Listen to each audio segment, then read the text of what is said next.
يا صباح الخير والنشاط. النهارده بقى عندنا قلبان في المطبخ شايفين عندي مقلوب قلبة فظيعة. بصوا بقى انا هروق ترويقة العيد بس بعد العيد بقى للأسف. انا ملحقتش طبعا اروق ترويقة العيد قبل العيد، فاكيد يعني مش هسيب المطبخ بالشكل ده. فنويت ان شاء الله ان انا ابدأ ترويق البيت كله ترويقة حلوة. بصوا بقى انا اول حاجة هبدأ بيها غسيل مواعين، عشان طالما المواعين نطفت خلاص يعتبر المطبخ خلص يعني. المواعين عندي كتيرة قوي من ساعة المحشي بقى والأكل اللي بعد كده، فالدنيا كانت مقلوبة.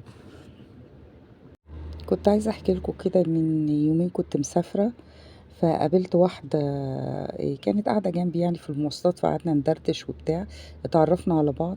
فكانت بتحكي لي قصتها، يعني حياتها كانت فيها مأساة يعني. هي البنت دي تقريبا كان عندها 26 سنة. فبتحكي لي بقى، بتقول لي ان هي وهي عندها 19 سنة كده، هي والدها بتحكي على والدها يعني ان هو راجل محترم جدا، وهم ناس مبسوطين وناس ليهم وضع في البلد عندهم. فبتقول لي ان كانت وهي عندها 19 سنة كده، كان بيتقدم لها ما شاء الله عرسان كتير، كانت هي أمورة وحلوة وهي صغيرة يعني، وكان بيتقدم لها عرسان كتير. فبتقول في أسبوع كده اتقدم لها 3 عرسين، منهم واحد، في 2 هي كان عندها تقريبا 19 سنة، هما كان واحد عنده 20، واحد عنده 22، يعني قريبين منها في السن. وكان في واحد تاني تقدم لها قريبها بس من بعيد قوي، من بلد تانية، كان عنده 35 سنة. فهي صلت صلاة استخارة، وحست ان هي ايه مرتاحة للشخص اللي هو عنده 35 سنة ده. المهم زي ما قلت لكم كده، لما عملت صلت صلاة استخارة، حست ان هي مرتاحة للي هو عنده ايه 35 سنة ده. الفرق منهم تقريبا كده 15 سنة. فقالت لوالدها ان انا مرتاحة للشخص دوت، وهي قعدت طبعا مع ده وقعدت مع الاتنين التانيين، فقالت له ان انا مرتاحة للي هو عنده 35. فقال لها يا بنتي ده كبير عليكي وكده، وده ممكن يعني ما تبقوش متفاهمين مع بعض. قالت له لا، يعني هي صممت ان هي ايه عايزة تتجوز اللي هو ايه الكبير ده. المهم ظبطوا الحاجة، واتفقوا على العفش واتفقوا على كل حاجة، وحددوا ميعاد الفرح. الخطوبة ما كانتش طويلة، بتقول لي تقريبا 6 شهور. ما قعدتش مخطوبة فترة طويلة، لأن هو كان جاهز، يعني هو برضو كان مبسوط. العريس ده كان مبسوط وكان جاهز. ممكن تكون هي كانت حابة ان هي تتجوز واحد يعني مبسوط مرتاح ماديا برضو، عشان ايه ما تتبهدلش، وهي متعودة على الايه على الفلوس والصرف وكده. المهم تمت الجوازة وتمام، ومن أول يوم جواز بتقول لك كنت أسافر، نسافر مع بعض بتاع، عنده يعني غيرة شديدة قوي، كان بيغير عليها بطريقة فظيعة يعني. الخروجات بالعافية، كانوا يجوا مثلا عشان يتفسحوا شهر العسل بتاع، ما كانوش، كانوا حجزوا في فندق، ما كانش بيرضى ينزلها من الأوضة. كان يجوا مثلا يقعدوا، تقول لك يقعدوا مثلا في مطعم أو حاجة عشان ياكلوا. يعني يلاقي مثلا في حد قاعد على ترابيزة قصادهم، كده يروحوا قايمين، يروح قايم واخدها ويطلع فوق. طول ما هو ماشي في الشارع انتي بتبصي على ايه، انتي بصيتي فين، انتي بصيتي هنا. تبقى باصه مثلا قدامي يقول لها لا انتي كنت بتبصي على فلان، تحصل مشكله. المهم ايه، خلص شهر العسل ورجعوا تاني البيت. كانت مثلا اي عزومات اي حاجه ما كانش بيقبل ان هي تروح او يقبلوا العزومه اساسا. ففي يوم بتقول في مرة كان في فرح، معزومين في فرح، فوالدة جوزها ده خدتها معاها الفرح. فكانوا قاعدين بقى في الفرح وهيصة وبتاع، وكانت بقى لابسة ومتشيكة. فالمهم جت واحدة فطلبت ايديها من ام جوزها. قالت لها لا، دي مرات ابني، وافتكرتها طبعا ايه، افتكرتها بنتها عايزة تخطبها. فقالت لها ما تقوليش بقى لجوزي وكده عشان ما تحصلش مشكله. قالت لها ماشي، لا مش هقول له. وبعدين لما روحت راحت قالت لمين، قالت لابنها. ابنها بقى اتخانق معاها خناقه جامده، ومسكها ضربها. ودي كانت اول مره تقريبا يمد ايده عليها. بقى بالوضع ده بتقول لك بقى على طول اي على اتفه الاسباب يمد ايده يضربها. يمسك تليفونها يقعد يدور في تليفونها. قعد فتره بعد كده خد منها التليفون خالص، ما بقتش تكلم اهلها خالص. بقت تروح تقريبا مثلا مره كده في السنه تزور اهلها. وقعدت طبعًا خلال الفترة دي بتقول إن هي ما خلّفتش يعني ما كانتش حامل، فقعد يقول لها لو ما خلّفتيش أنا هاتجوّز عليكِ. المهم هي كانت بتدعي تقول يا رب لو أنا مكتوب لي إن أنا أتطلّق منّه فما ترزقنيش بالخلفة منّه علشان يعني إيه العيال ما تتبهدلش. المهم فضل بنفس الوضع ده وقال لها ده أنتِ قعد بقى يقول لها أنا أساسًا شاكك فيكِ، أنتِ في واحدة تتجوّز واحد أكبر منها ب15 سَنة، ده أهلِك كانوا عايزين يجوّزوكِ ويمشّوكِ ويخلصوا منِّك. المهم بقى إيه، كان متّفق معاها كمان على إن هي تكمّل دراستها، فجه قالت له: "إحنا متّفقين إن أنا هاكمّل دراستي في الجامعة." كانت خلّصت ثانوية عامة، قال لها: "لأ أنتِ صدّقتِ أنا ما فيش عندي حريم تروح الجامعة، أنا كنت باقول لِك كده وأنا مش يعني إن أنتِ مش هتكمّلي تعليمِك." طبعًا راحت عند أهلها زيارة كده، وبعدين قعدت اتكلّمت مع والدها وقعدت تقول له قالت له اللي بيحصل وقالت له بيعمل معاها إيه. و والضرب والحاجات اللي هي كان بيعملها دي، فأبوها صمم إن هي ما ترجعش، واتصل بيه وقال له: "أنت تبعت لي ورقة الطلاق يا إما إيه هي هترفع عليك قضية خُلع." طبعًا قعد يقول: "لأ، ده أنا باحبها، أنا عايزها، أنا خلاص دي آخر مرّة وده مش هيتكرر تاني." أبوها قال له: "لأ، خلاص هي كده لحد كده خلاص الموضوع انتهى وأنت تطلّقها." المهم رفض يطلّقها طبعًا، ورفعت قضية خُلع واتخلعت منّه، وكانت مبسوطة جدًا ورجعت الجامعة بتاعتها تاني، خلّصت تقريبًا ال4 سنين بتوع الجامعة، ورفضت بقى إن هي ترتبط بأي حد، كان بيتقدّم لها عرسان كتير بس ما كانتش بتوافق، كل ما يتقدّم لها حد بترفضه، لحد بعد ما خلّصت الجامعة طبعًا جوزها أو طليقها بقى طلّع عليها إشاعات إن هي ما بتخلّفش، وإن هو طلّقها عشان هي عقيمة. ووالدتها بقى زعلت جدًا وبقت يعني تقول للناس لأ الكلام ده مش مضبوط، بنتي بتخلِّف وكل حاجة، بس هو اللي يعني إيه، هو اللي مش كويس.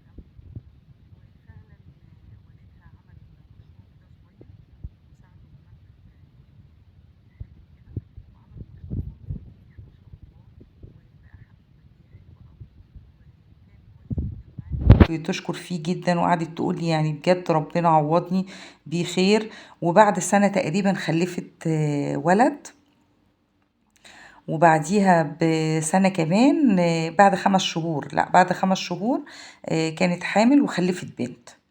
بس وربنا كرمها بولد وبنت، وجوزها بقى اللي هو كان متجوزها ده اتجوز بعد سنة من الطلاق وما خلفش، وبتقول لي انا بدعي يعني بقول يا رب ربنا يصبر مراته دي عليه يعني لان هو كان انسان صعب قوي، كان يعني شكاك بطريقة فظيعة، وهي عانت معاه جامد قوي يعني. بس دي حكيت لي القصة دي بصراحة صعبت عليا قوي، وقعدت أقول لها فعلًا ربنا عوّض عليكِ، هي شكلها قاست فعلًا كتير في الجوازة الأولى دي، وربنا رزقها بقى بالزوج التاني ده. أنا مش عارفة يعني جوزها الأولاني ده يعني يا جماعة أنتم الناس اللي عندها أمراض نفسية دي بيتجوزوا ليه؟ بيتجوزوا ليه بجد؟ يعني أنت إنسان شكاك ومش واثق في مراتك، طب أنت بتتجوزها ليه؟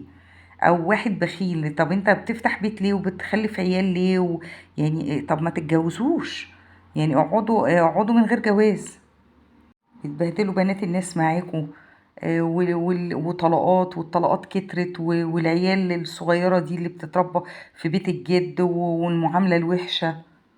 نرجع بقى لمطبخنا تاني كده، أنا بنضف البوتاجاز.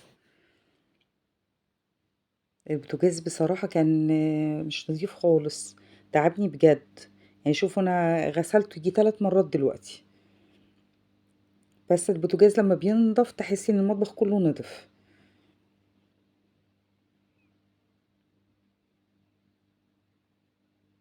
هبدأ بقى بعد كده انضف الرخامات ونمسح، لسه في شغل كتير. النهارده الصبح كده، قبل ما أبدأ في تنظيف المطبخ، رحت انا والعيال نشتري بطيخ. رحنا السوق، فطبعا انا ماليش في البطيخ خالص، ما بعرفش اشتري بطيخ. فقعدت كده امسك كل بطيخه، طب دي تبقى حمرا، دي الكبيره بتبقى حلوه، الصغيره فانا مش عارفه. فبسأل الراجل اللي بيبيع البطيخ، قال لي لا أنا ما بعرفش فيه. بس يعني انت بتبيع بطيخ وما بتعرفش فيه؟ المهم بقى ايه، البنات قالوا لي ايه يا ماما، في فكره حلوه قوي، احنا نسأل شات جي بي تي البطيخه، مواصفات البطيخه الحلوه. قلت لهم تمام ماشي، اسألوا. دخلوا يكلموه، قالوا له احنا عايزين نشتري بطيخة. قال لهم اهم حاجة البطيخة تكون، انا معرفش بقى المعلومات اللي بيقولها دي مظبوطة ولا فيها ايه يعني، ولا مش مظبوطة. طب انا كده كده ما بعرفش في البطيخ، فعادي قلت نشوف هيقول ايه ونعمل زي ما بيقول. قال اهم حاجة البطيخة تكون لونها اخضر غامق. فامسك البطيخة الاقي البطيخ فاتح، ويكون يعني كل معلومة بقى بيقولها، كل ما نسأله يقول معلومة. فقال تكون أخضر غامق وتكون فيها حتة فاتحة. تمام. شوية نختارها، تمام دي خلاص نصورها ونبعت له، ويقول ايه لا دي هتطلع قرعة ليه. إيه في الحتة اللي مكان ما بتتقطع البطيخة دي، قال لازم تكون ناشفة. يعني لازم تكون باين ان هي ايه استوت، فخلاص ايه بقى إيه دبلت، يعني ما تكونش خضرة كده كأنها لسه ما استوتش. لقينا واحدة كده خلاص نصور ونبعت له، يقول لا ده اهم حاجة البطيخة ما تبقاش معوجة، يعني تكون ايه مظبوطة كده، ما تكونش فيها ايه حتت داخلة لجوه حتت طالعة لبره. لقينا بطيخة تانية صورناها، قال لا دي هتطلع قرعة، علشان كانت فاتحة يعني يعني الخضار بتاعها فاتح قوي. لحد ما وصلنا في النهاية بعد حيرة بقى، يعني بصوا كنا بنقع كده من الضحك، مش عارفين ننقي بطيخة. فالمهم في الاخر بقى صورنا واحدة كده، قال اه هي دي تمام، دي هتطلع حمرا. جينا بقى جايين بقى نجري، يعني عايزين نعرف بقى يا ترى كلامه ده هيطلع صح ولا لا، عشان ايه نفتح البطيخة. جينا خدنا البطيخة، وبنتي بقى جت اول ما دخلت راحت قبل ما تغير هدومها خالص، راحت ماسكة السكينة وقالت لازم افتح البطيخة. فتحناها طلعت ما شاء الله حمرا حمرا بطريقة فظيعة. قلنا لا تطلع مسخة، دقناها لقيناها مسكرة جدا. قلنا مش فاهمين، يعني هو فعلا بيفهم في البطيخ وبيفهم في الحاجات دي. وفعلا البطيخة اللي احنا صورناها وبعتناها له، قال عليها تطلع حمرا وحلوة، وفعلا طلعت حمرا وزي السكر. بس فقلت احكي لكم القصة الغريبة دي يعني. بنتسلى بقى كده مع بعض واحنا بنخلص شغل المطبخ. بصوا المطبخ ده اصعب حاجة بجد في البيت كله. يعني ممكن يوم كامل تبقي في المطبخ بتروقي في المطبخ، ويوم واحد تكملي بقية الشقة كلها. فبصراحة المطبخ بياخد مجهود جامد يعني. بس احنا كده خلصنا البوتاجاز بتاعنا.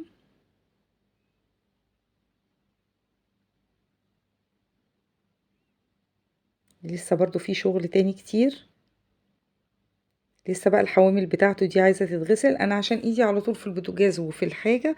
فالحاجة بصراحة ما بتاخدش وقت في يعني بتبقى وسخة قوي، بس ما بتاخدش وقت لان الوساخة مش، يعني مش بقالها فترة طويلة.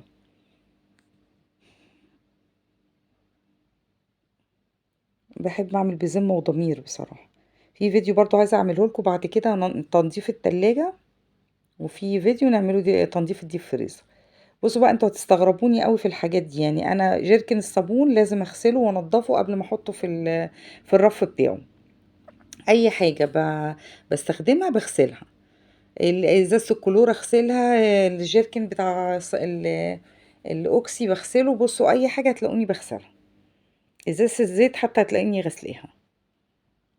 ما بعرفش احط حاجه كده مش نظيفه.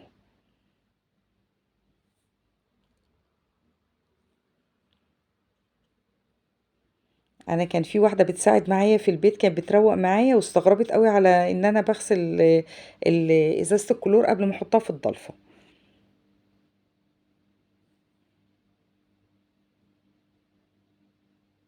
هنكمل بقى بقيه المواعين.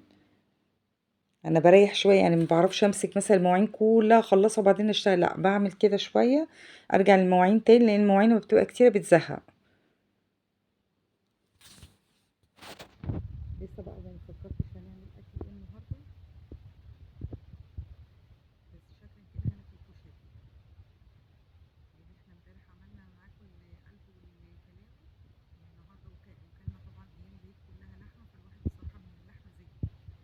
بفكر كده اعمل كشري، يعني حاجه كده ايه تغير اللحوم والحاجات دي.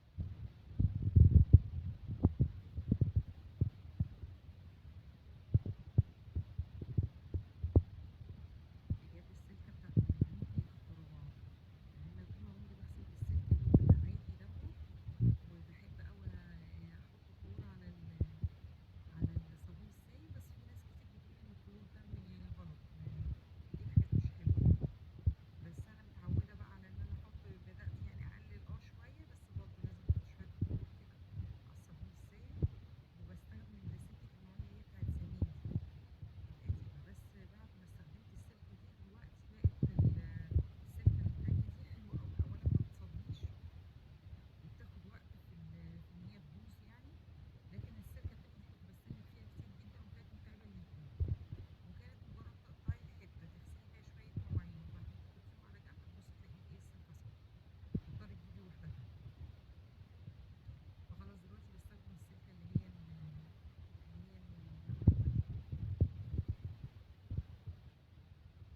بصوا بقى الدنيا غرقت، بس الجو النهارده حر نار، يعني الواحد مش زعلان من الميه جميله في الحر، بس المطبخ طبعا بيبقى حر لان طبعا مفيش مروحه.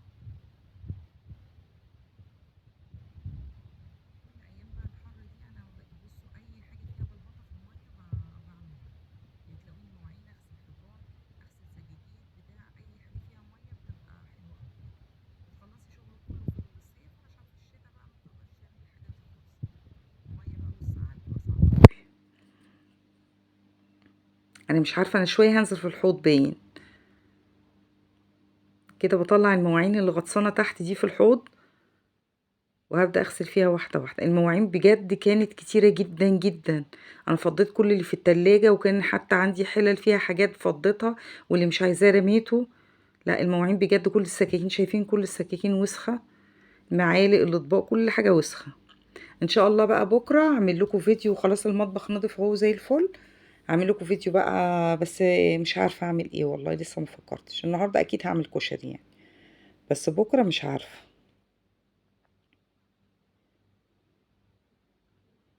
شايفين المشكلة ان العيال بيستخدموا ويرموا، يعني مفيش حد فيهم بيفكر ان هو يغسل معلقة استخدمها او طبق، كله بيستخدم ويرمي على طول في الحوض. وانا اولهم، يعني انا برمي برضو، مع عندي ماما دايما تيجي تقول لي ده انتي بترمي، يعني ما ينفعش ان انتي ترمي الحاجات كده في الحوض، بس دي بقى انا متعودة على كده، اقشر بصل، اقشر طماطم، اقشر بطاطس، برمي على طول في الحوض وبعد كده اقعد الم. بتقولي طب ما انتي كده بتتعبي نفسك، يعني بترمي الحاجة وترجعي بعد كده تلميها.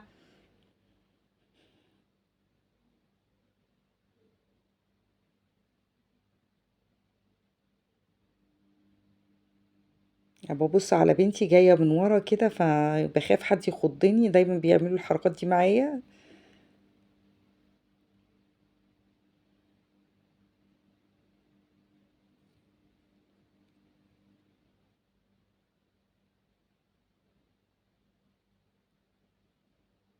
لا المواعين كتير بجد يعني، بجد انا زهقت. بس الواحد لما بيخلص بقى المطبخ يا سلام على الروقان، بيتبسط قوي بجد. تقعدي بقى تشربي كوباية الشاي كده، بتبقي يا في دنيا تانية، حتى اللقمة بتحسي ان انتي نفسك تاكلي. لكن قبل كده والمطبخ بالمنظر ده، لا بصراحة بيبقى حاجة صعبة قوي. انا كده خلصت تقريبا المواعين، وهبدأ بقى اشيل اغسل الحمالات بتاعة البوتاجاز اهي، خليت البوتاجاز بصراحة زي الفل. لسه برضو قدامنا مرحلة جامدة، يعني دي الصجان بقى اللي كنت عاملة فيها الكبدة القلب والكلاوي، شلتها مكانها وبحاول ارص السكاكين، بظبط كل حاجة مكانها. بس ودي المطبقية غسلتها، والكاتل برضو عايزة اغسلها. لسه بقى هغسل الرخامة الناحية اللي هناك دي، طبعا وسخة قوي. اشيل الحاجة بدل ما اتكهرب. همسح الاول المية دي اللي نازلة، مية كتير قوي، وهبدأ بقى ادعك الرخامة دي دعكة حلوة. اتنشطوا بقى يا ريت، مثلا كسلانة وعندها المطبخ مش نظيف، ولا انتم اكيد انتوا قبل العيد عملتوا الشغل ده كله. اكيد كل واحدة مطبخها وبيتها زي الفل دلوقتي. بس انا عشان انا سافرت البلد وما كنتش عاملة حسابي ان انا اسافر، جات السفرية فجأة كده، وكنت شغالة. كنت بدأت يعني اروق في البيت، وكنت هنضفه وطلعت السجاجيد في الشمس وبتاع. بس لما جه بقى موضوع السفرية ده فجأة، فما بقتش عارفة اعمل ايه يعني. يا دوب لميت الحاجة اللي في البلكونات شلتها. وكنت لسه يعني اليوم اللي انا يعني والدتي قالت لي يلا احنا هنسافر النهاردة، كان نفس اليوم ده انا كنت في السوق عمالة بشتري، وكنت حاجزة رقاق وبشتري الحاجة بتاعة العيد. حتى حجزت الرقاق عند واحدة واديت لها الفلوس، قالت لي لا لازم تدفعي الفلوس، عشان مش مضمون ان انتي تيجي تاخديه وانا اخر يوم بكرة. دفعت لها فلوس الرقاق وحجزته، ونفس اليوم ده انا مشيت. مش عارفة بقى هروح لها ترضى تديني فلوس الرقاق ده ولا لا. ابني راح لها تاني يوم قالت له راح تاني، معلش اتلخبطت. راح تاني يوم لقاها قفلت، ما كانتش فاتحة يعني، فأكيد هي بعت الرقاق ده. بس فلسه بقى هروح لها، استنى يوم كده احاول اصحى بدري واروح لها السوق اكلمها بقى اشوف وافقت تديني ال60 جنيه بتوع الكيلو الرقاق، ماشي. ما وافقتش خلاص يعني عادي، هستعوض ربنا فيهم. فطبعا لما زي ما قلت لكم ان انا ما روقتش كده وما نضفتش تنظيفة العيد، سبت بقى كل حاجة. بس انا كنت غاسلة الهدوم وغاسلة كل حاجة وسافرت، وقلت خلاص لما ارجع كده انضف في راحتي. فجيت بقى، جيت لقيت كنت سايبه ابني هنا في البيت، فلقيته بقى قالب الدنيا. يعني كل اللي انا كنت يعني مروقه على خفيف يعني، ما كنتش لسه روقت جامد، ولقيت المواعين كلها وسخه. لقيت البيت ما اقولكوش يعني زباله. وكان عندي بقى لازم هروق البيت ده كله وايه، انا تهت منكم والله، مش عارفه انا كنت بقول ايه. اه افتكرت، جيت بقى يوميها. قلنا خلاص. انا كنت عامله لكم فيديو، جبنا اكل جاهز طبعا عشان ما كنتش قادره اعمل حاجه. وعملت لابني كان عايز فته، وما كانش معانا، ما جاش معانا عند جدتي. فطبعا عملت له فته. طبعا كل ده بصوا مواعين عماله تتكوم وانا ما بغسلش، يعني انا تعبانه ما بغسلش. تاني يوم جبت عملت المحشي. بصوا المحشي ده بقى اللي قلب الدنيا بجد. يعني ما اقولكوش، خلى المطبخ بقى كل المواعين ما بقتش فيه معلقه نظيفه. حتى ساعتها انا عملت لكم الفيديو، كنت بقلب، كنت بشرب الميه في كيس، وكنت بقلب الشاي بالشوكه. بس لحد بقى ما جه بعد كده، بدأت بقى قلت لا، النهارده صحيت بقى من النوم قلت لا، ده لازم المطبخ ده يبقى زي الفل، ده اهم حاجه عندي في المطبخ. البيت بره زباله، بس قلت لا المطبخ اهم حتى. بتيجي تدخلي تعملي حاجه تعرفي تعملي.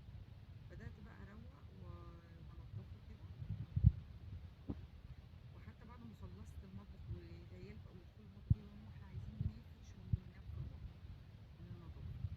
بقيت البيت لسه ما اتنضفش، والمطبخ الوحيد اللي بقى زي الفل. بس وأنا لما بنضف يعني بنضف بضمير، يعني ما بحبش أعمل أفلسف كده أي كلام. لا أعمل بضمير.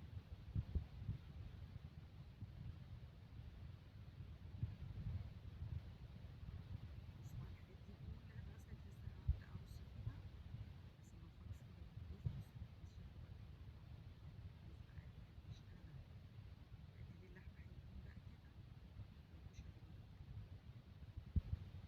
بس لازم نمشي الدنيا كده يعني، شوية مرة لحمة مرة كشري. مش هيبقى على طول كشري، مش هيبقى على طول لحمة. بصوا بقى هبدأ أرص الحاجة دي كلها اللي نضفتها،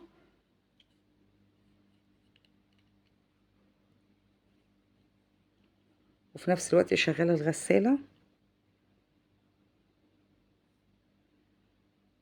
يا ريت بقى أي واحدة كده مكسلة تقوم تتنشط كده ايه وتظبط حاجتها، عشان بجد بتفرق قوي في النفسية بعد ما بتخلصي. يعني بتحسي كده ان انتي فعلا نفسك مفتوحة للحياة. لكن طول ما البيت ما بيبقاش نظيف، لا الواحد بيبقى صعب قوي يعني. بصوا المنظر، تحسوا براحة نفسية كده فظيعة. ما شاء الله. لا بجد حاجة تفتح النفس. النظافة حلوة بجد. بصوا بقى، انا كده خلصت يا دوب المطبخ كله. شايفين؟ ما شاء الله. لا بجد والله، يعني ايه، عايزة فعلا زي ما العيال بتقول افرش وانام.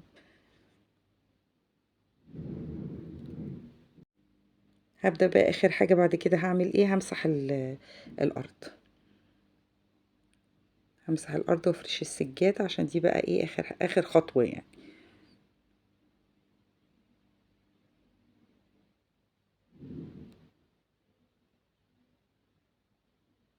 بصوا المنظر، بجد بجد حاجة تشرح القلب. النظافة مش حاجة، يعني انت ممكن تكوني عندك مطبخ واو فظيع، وعندك حاجات، كل حاجة موجودة، بس يعني مفيش نظافة. لكن النظافة أهم حاجة. انت عارفة لو قاعدة في عشة ونظيفة، لا بتفرق بتفرق بجد.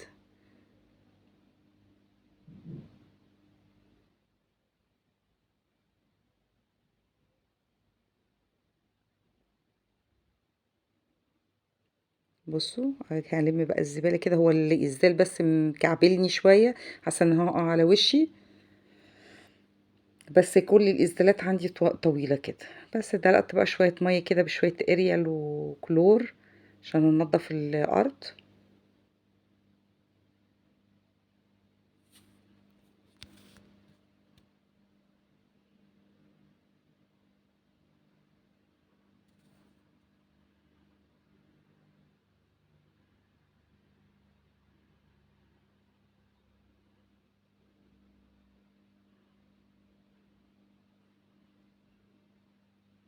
بصوا الأرض بقت زي الفل.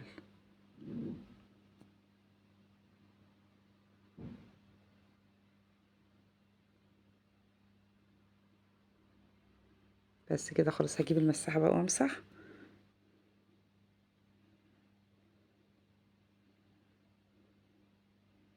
مش عارفة انا بتكعبل ولا هقع على وشي ولا ايه بالظبط.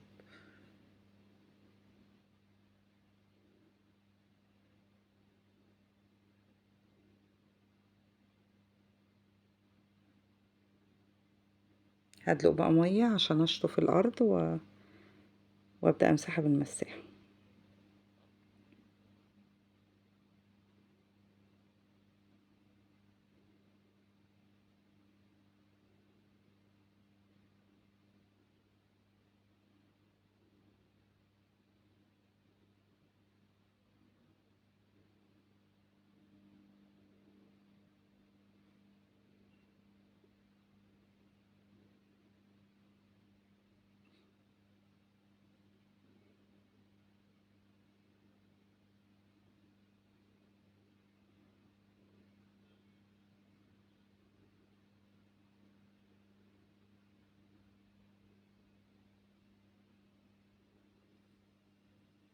بس كده خلاص، الحمد لله. الحمد لله. مش هرتاح بقى الا لما افرش السجادة، اهم حاجة. السجادة انا كنت غسلاها قبل العيد، على اساس ان انا هفرش في العيد وكده، ما لحقتش بقى. سبتها على البلكونة وسافرت.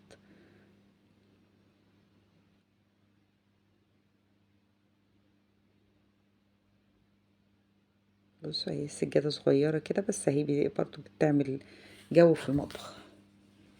بس كده كده خلصنا المطبخ. وهعمل بقى طبعا الحاجة اللي لازم اعملها بعد ما اخلص، كوباية الشاي. بس انا بصراحة نفسي يعني مش جايبة الشاي، فانا هعمل كوباية كركديه.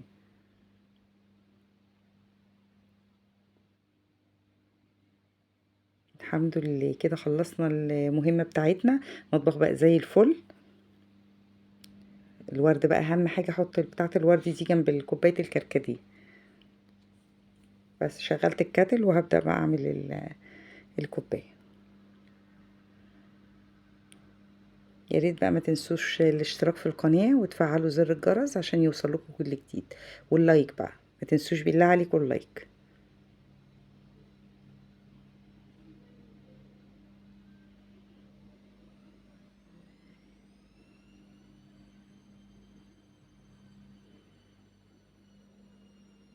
كانت خلاص فصلت اهي. حط 3 معالق سكر. الكركديه بيحب السكر الكتير، وانا كمان عايزه سكر يعني.